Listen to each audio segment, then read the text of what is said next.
Assalamualaikum warahmatullahi wabarakatuh. Perkenalkan, nama saya Syafarini dengan NIM 2111211109 dari kelas A1 jurusan Ilmu Kesehatan Masyarakat, Fakultas Kesehatan Masyarakat, Universitas Andalas. Untuk memenuhi tugas dasar biomedik 1 dengan dosen pengampu Ibu Suci Maisyarah Nasution, SSTMKM, saya akan membahas salah satu permasalahan yang ada di organ pencernaan lambung, yaitu MAH.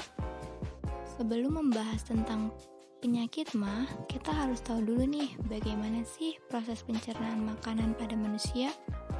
Proses pencernaan makanan pada manusia dimulai saat manusia menggigit, mengunyah, dan menghaluskan makanan di dalam mulut sehingga mudah ditelan. Makanan dan minuman yang sudah ditelan akan melewati esofagus atau yang biasanya kita kenal dengan sebutan kerongkongan, yaitu saluran panjang yang berfungsi untuk menyalurkan makanan dan minuman ke lambung. Setelah menerima makanan dan minuman, lambung akan mengeluarkan zat asam dan enzim untuk melanjutkan proses pencernaan. Di dalam lambung, makanan akan dipecah dan mikroorganisme yang ada pada makanan dan minuman akan dibunuh. Makanan akan dibuat menjadi pasta dan selanjutnya akan didorong ke usus halus dengan gerakan peristaltik. Organ pencernaan selanjutnya adalah pankreas. Pankreas bertugas untuk menghasilkan enzim pencernaan seperti enzim lipase yang berfungsi untuk mencerna lemak menjadi asam lemak, enzim protease yang berfungsi untuk mencerna protein menjadi asam amino, dan enzim amilase yang berfungsi untuk memecah karbohidrat menjadi glukosa. Selanjutnya, kantong empedu. Liver atau hati menghasilkan cairan empedu yang akan disimpan di kantong empedu. Cairan yang terdiri dari kolesterol, garam empedu, bilirubin, air, dan mineral ini berfungsi untuk mencerna lemak menjadi asam lemak. Cairan empedu akan dialirkan ke usus halus. Selanjutnya ada usus halus. Usus halus terdiri atas 3 bagian, yaitu duodenum yang kita kenal dengan sebutan usus 12 jari, jejunum atau usus kosong, dan ileum. Duodenum bertugas untuk melanjutkan proses pemecahan makanan, sedangkan jejunum dan ileum bertanggung jawab untuk proses penyerapan nutrisi ke dalam aliran darah.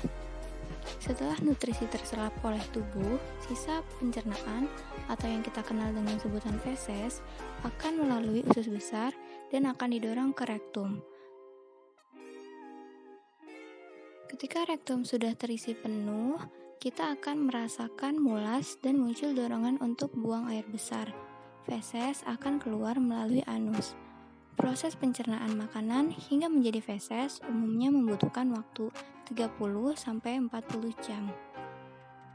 MAH merupakan salah satu penyakit yang sangat umum terjadi di Indonesia.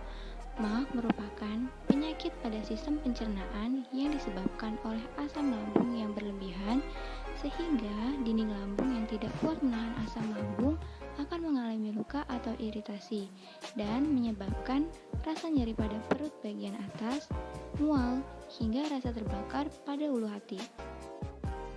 Penyakit MAH ini bisa menyerang siapa saja dan dari kalangan mana saja, mulai dari lansia, orang dewasa, ibu hamil, hingga balita.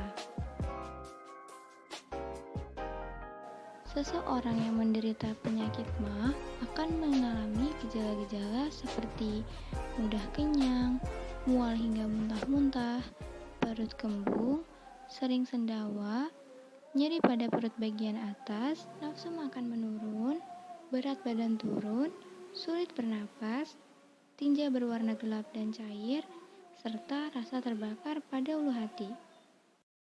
Sebagian besar orang menganggap penyakit MAH tidak perlu dikhawatirkan, padahal MAH bisa menjadi penyakit yang sangat berbahaya jika dibiarkan begitu saja. Ada beberapa hal yang dapat menyebabkan penyakit MAH. Yang pertama, akibat infeksi bakteri Helicobacter pylori yang dapat menyerang lapisan lambung dan usus halus bagian atas sehingga menimbulkan gejala berupa sakit perut. Yang kedua, memakan makanan yang bersifat asam, pedas, dan berlemak tinggi.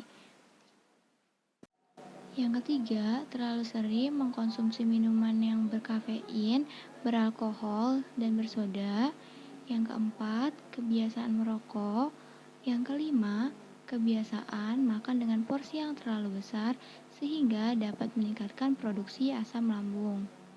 Yang keenam, jadwal makan yang tidak teratur. Yang ketujuh, kebiasaan langsung berbaring atau tertidur setelah makan. Yang kedelapan, kebiasaan mengkonsumsi obat-obatan seperti aspirin, ibuprofen, dan naproxen. Yang kesembilan, karena stres atau panik. Nah, selanjutnya ada beberapa cara serta tips untuk dapat mengatasi penyakit MAH. Yang pertama, kurangi makan makanan yang berlemak, pedas, dan asam. Yang kedua, kurangi konsumsi minuman beralkohol, kopi, dan soda. Yang ketiga, hilangkan kebiasaan merokok. Yang keempat, makanlah dalam porsi kecil atau sewajarnya. Yang kelima, jangan berbaring, apalagi tertidur setelah makan. Yang keenam, kelola stres dan jangan mudah panik. Yang ketujuh, minum obat golongan antasida atau ikuti resep dokter. Nah, cukup sampai di situ dulu sedikit pengetahuan mengenai gejala, penyebab, dan cara mengatasi penyakit MAH dari saya. Kurang lebihnya mohon maaf. Terima kasih sudah mendengarkan.